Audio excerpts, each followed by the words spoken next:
जरांगे पाटील चर्चेसाठी आहेत। माधव, ज्या पद्धतीने आपण पाहतोय की मराठा समाजाचं विधेयक याची एक्सक्लुझिव्ह झलक साम टीव्हीवर पाहतोय। शिक्षणामध्ये मराठा समाजाला 10% आणि नोकरीत 10% अशी तरतूद करण्यात आल्याचं कळतंय। काय नेमकं मनोज जरांगे पाटील यांची यावेळी भूमिका असेल?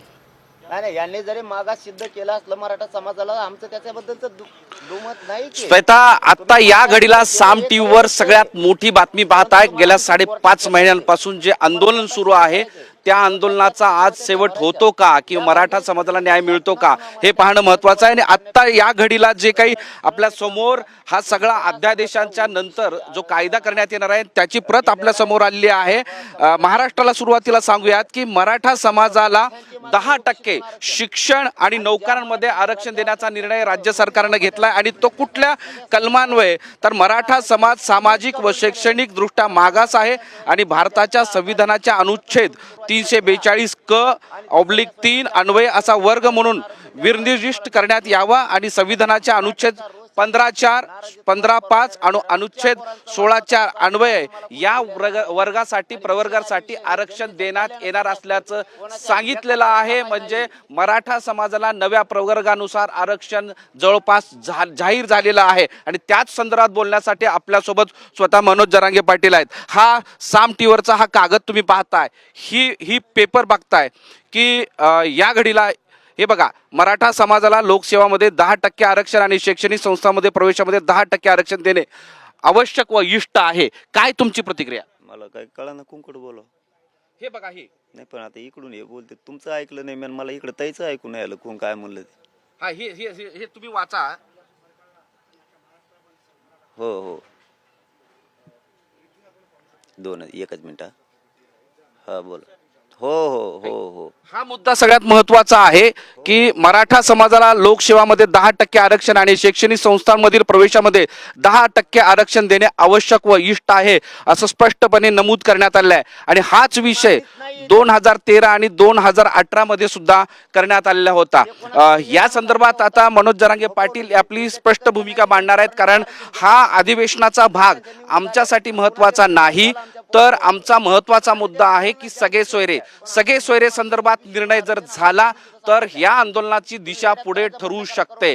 पण महत्त्वाचं म्हणजे गेल्या 5.5 महिन्यांपासून आणि विशेषतः 3.5 महिन्यांपासून सगळे सोयरे याच विषयांवर सातत्यानं चर्चा होते आहे आणि सगळे सोयरेचा हा विषय, हा शब्द हा सरकार पातळीवरून आलेला आहे। ज्या वेळेस दुसरा उपोषण इथं सुरू होतं त्या दुसऱ्या उपोषणाच्या काळात इथे ज्यावेळेस सगळे येऊन शिष्टमंडळ येऊन भेटलं होतं त्याच वेळेस हा सगळे सोयरेचा विषय चर्चेला आला होता आणि त्या विषयावरूनच ही मागणी पुढे जोर धरलेली आहे। कारण सुरुवातीलाच मनोज जरांगे पाटील यांनी सांगितलं होतं की ओबीसी मध्ये आम्हाला सरसकट आरक्षण द्या, कारण आमच्या नोंदी सापडल्या आहेत आणि ज्या नोंदी सापडल्या आहेत ते पुरावे ग्राह्य धरा, कारण अनेक पुरावे त्यांनी दिलेले आहेत।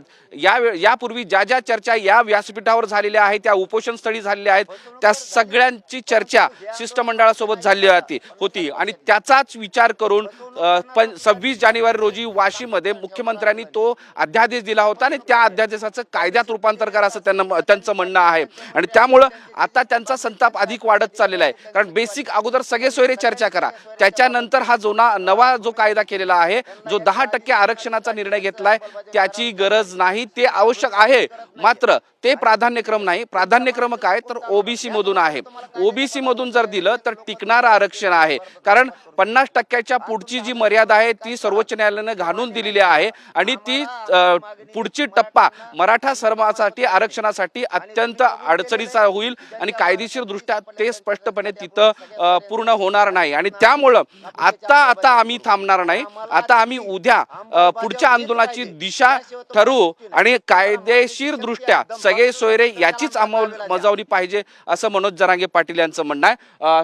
ते बोलतायत, आपण त्यांच्याकडून जाणून घेऊयात की आता या पुढच्या काळामध्ये या सगळ्या अध्यादेशाच्या या कायद्याची प्रत आपल्या जवळ आलेली आहे आणि ही कायद्याची प्रत लक्षात आल्यानंतर असं वाटतंय की हे आंदोलन आता इथे थांबणार नाही, हे आंदोलन असंच पुढे जाऊ शकतं। कारण मुख्यमंत्र्यांनी त्यांना शब्द दिला होता की सगळे सोयरे हा विषय हा विषय मार्गे लावला जाईल, पण तसं होऊ शकलं नाही, कारण 16 फेब्रुवारीपर्यंत सगळे सोयऱ्यांच्या अध्यादेशाचं कायद्यात रूपांतर करण्यासाठी सूचना हरकती मागवल्या होत्या. त्याची वेळ संपलेली आहे आणि आता वेळ संपल्यानंतर सुद्धा त्यावर चर्चा न करता मग ही चर्चा कशाला करता, असा एक प्रश्न त्यांनी उपस्थित केलाय. आणि सगळ्यात महत्त्वाचं म्हणजे आमची मागणी ती नाहीच आहे, काही मोजक्या लोकांसाठीची ती मागणी आहे आणि ती मागणी त्यांच्यासाठी पूर्ण करताय, त्यांच्यासाठी अधिवेशन घेताय. पण बहुसंख्य मराठे जे 5.5 महिन्यांपासून रात्रंदिवस या आंदोलनामध्ये सहभागी झालेत, त्यांचं काय, असा एक त्यांचा प्रश्न आहे. आणि म्हणून आत्ता जे कॅबिनेटची मीटिंग होते, आपल्या समोर जो पेपर आलेला आहे तो पुन्हा एकदा महाराष्ट्रातील सगळ्या प्रेक्षकांना दाखवूयात की बघा, हा पूर्ण अध्यादेशासारखा कायद्याप्रमाणे जो केलेला आहे, सन 2024चे विधानसभा विशेषक क्रमांक 1 महाराष्ट्र राज्याच्या संबंधात सामाजिक व शैक्षणिकदृष्ट्या मागासवर्ग म्हणून विविक्षित समाज निर्दिष्ट करण्यासाठी आणि महाराष्ट्र राज्यातील अशा सामाजिक व शैक्षणिकदृष्ट्या मागासवर्गांचा उन्नतीसाठी राज्यातील शैक्षणिक संस्थांमधील प्रवेशाकरिता जागांच्या आरक्षणासाठी आणि राज्याच्या नियंत्रणाखालील लोकसेवांमधील व पदावरील नियुक्त्यांसाठी पदाच्या आरक्षणासाठी आणि तत्संबंधित किंवा तदनुंशिक बाबीसाठी करण्याकरता हे विधेयक आता सादर केलं गेलं आहे. कारण ती आता थोड्याच वेळात ते सभागृहात सादर केलं जाईल आणि त्याच्यावर चर्चा होईल आणि चर्चेनंतर हे स्पष्ट झालेलं आहे की कायदा होईल आणि कायद्यानंतर आरक्षण मिळेल. आणि त्यामुळं आता हे जरी झालं असलं तरी हे मराठा समाजाला समाधानकारक नाही आणि त्यामुळं आता पुढचं आंदोलन सुरूच असणार आहे आणि या आंदोलनाची दिशा ही उद्या ठरेल, जवळपास निश्चित झाले. आता सगळ्यात महत्त्वाचं म्हणजे ज्या वेळेस विषय पत्रिका म्हणजे अधिवेशनात कुठल्या कुठल्या विषयावर चर्चा करायची हे विषय ज्यावेळेस आले त्यावेळेस एक तर हा कायद्याचा विषय महत्त्वाचा होता. सेकंड थिंग जी होते की मराठा समाजाच्या आरक्षणाबाबत वेगवेगळ्या विषयांवर चर्चा करायचं. आता एकच आशा आहे की त्या वेगवेगळ्या विषयांमध्ये सगळे सोयरे हा मुद्दा येईल आणि त्याच्यावर चर्चा करतील.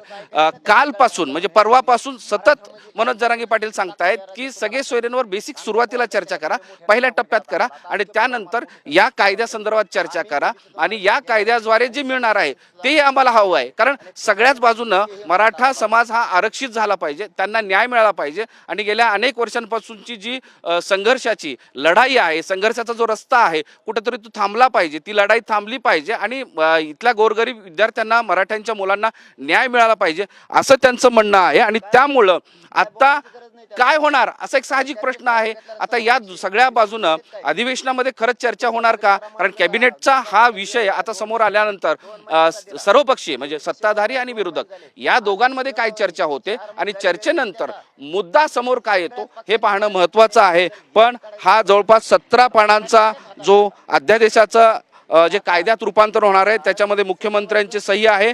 त्याचबरोबर आज 20 फेब्रुवारी 2024 आजची तारीख सुद्धा आहे आणि आता ते असं म्हणतायत की आता सगळे सोयरे या शब्दाची, या कायद्याची अंमलबजावणीच आम्ही घेणार आहे, त्या पलीकडे आम्ही थांबणार नाही.